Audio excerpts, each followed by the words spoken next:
Hello and welcome to the second part of Disney Get Woke, Go Broke. Is Disney's Get Woke, Go Broke just limited to Lightyear, or is there more? And aside from that, is Disney trying to de-woke? We're going to answer those questions in this video, so let's get started. I talked earlier about an agenda going on. Let's touch on that. And I'm just going to tell you that this is a video from Overlord DVD. Now, if you haven't watched his channel, definitely go and subscribe to his channel. He's got an excellent channel, and he breaks this down. What's going on inside of Disney? There's a battle going there, and Chapek's not happy with what's going on. He's not happy with not making money. Let's just say it seems like he's trying to steer the company away from that, but after his initial effort, whatever happened there, his initial let's not get into this bill and talk about this bill, and then that blew up. And I think he just said, fine. I just threw his hands up and said, I'm gonna let you all do your thing, and I'm gonna show you what happens when you get all political. And here's what happened. They had this crazy Reimagine Tomorrow meeting, and where they had all the diversity and inclusivity you could ever shake a stick at, and more, and then some, and a little extra on top with whipped cream and a cherry. And it did not go well because this videos were leaked by somebody. Who knows who leaked them, but they were leaked by somebody, and that brought even more attention to this. What's the agenda that I was talking about? And the agenda is this right here. All right.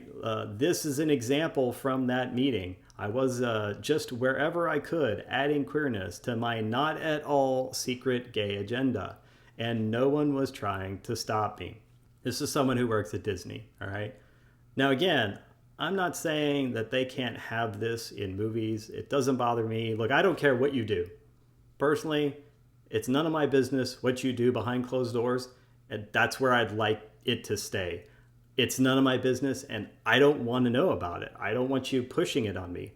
I don't push what I do behind closed doors on anyone else.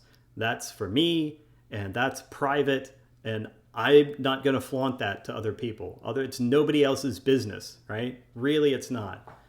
I would love it if it would just stay that way. And there's a group of people that feels like their entire identity has to be around their sexual orientation, basically. And they are their sexual orientation. I am not just my gender or my sexual orientation. I'm a human being.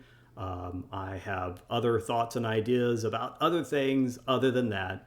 And it's not all consuming. It's not my entire life. But there is definitely an agenda that from individuals within the company, and this is what essentially Chapek is trying to put a stop to. Now, some people are like, well, it's just Lightyear. Lightyear was a crap movie, so that doesn't prove anything. Well, unfortunately, Thor is now beginning to suffer as well. Now, let's look at the summary. Thor has made a ton of money. I will give you that. Production budget, $250 million. So let's use the number and double that, $500 million. So has Thor made money? Yes, Thor has definitely made money. $598 million. They absolutely made money off of this movie. Not saying that. But I am saying that it had some big drop-offs. So weekend box office performance was, the drop was huge for this movie. This is a Marvel movie. This movie should be making $800 million, $900 million, maybe $750 million.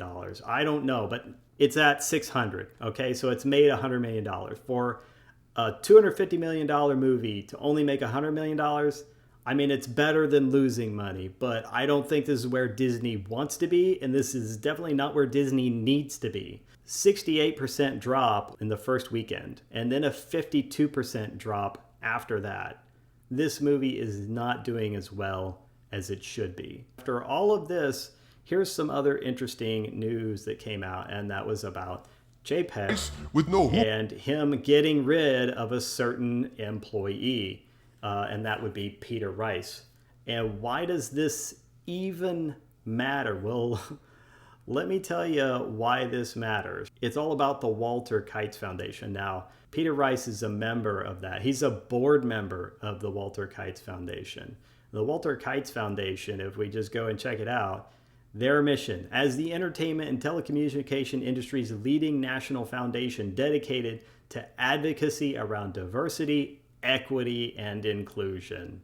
That's all you need to know. This is one of those check the box, check mark, did we get all the boxes checked type of foundations, organizations that is ruining any kind of modern movie making or storytelling. So from there, what's the evidence that Disney's trying to turn this around?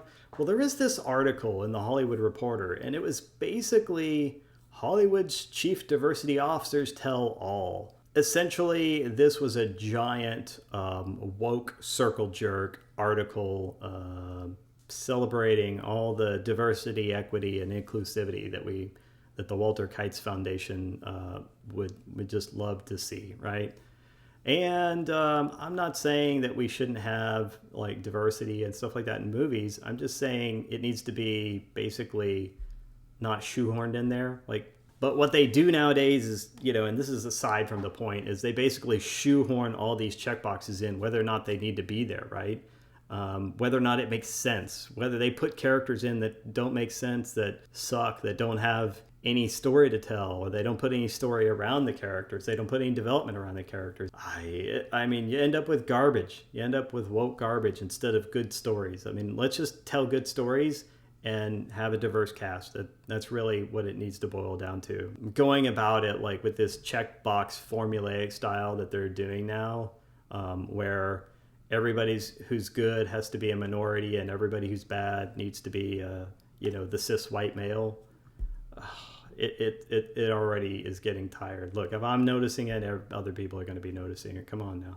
This was interesting. So this article with all these, chief diversity officers weighing in, and let's just cut to this part right here. This year, after Florida's legislature passed a bill banning teachers from discussing gender and sexual orientation in classrooms, Disney came under pressure from its employees for financial contributions to officials, as well as initial silence over the legislation.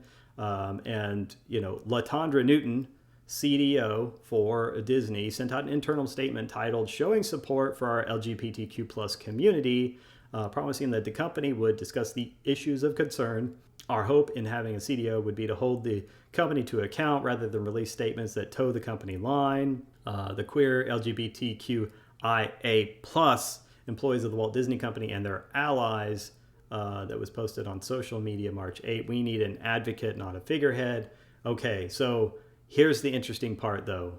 This part right here. Disney declined to make Newton available for comment about this article. Chapek basically went to Latondra Newton and said, don't you dare f***ing comment on this. At least it looks like, as the CEO, he's trying to make this about profits instead of politics. Now, for me, I'm still not convinced, all right? And there's still way too many wokies that want to make everything agenda-driven inside Disney. So I'm not saying that Disney isn't woke. They're still woke. They're still woke as f***. They're still probably going to turn out hot garbage for a long time to come. I'm not going to watch anything from Disney till I hear that something's good and actually worth watching.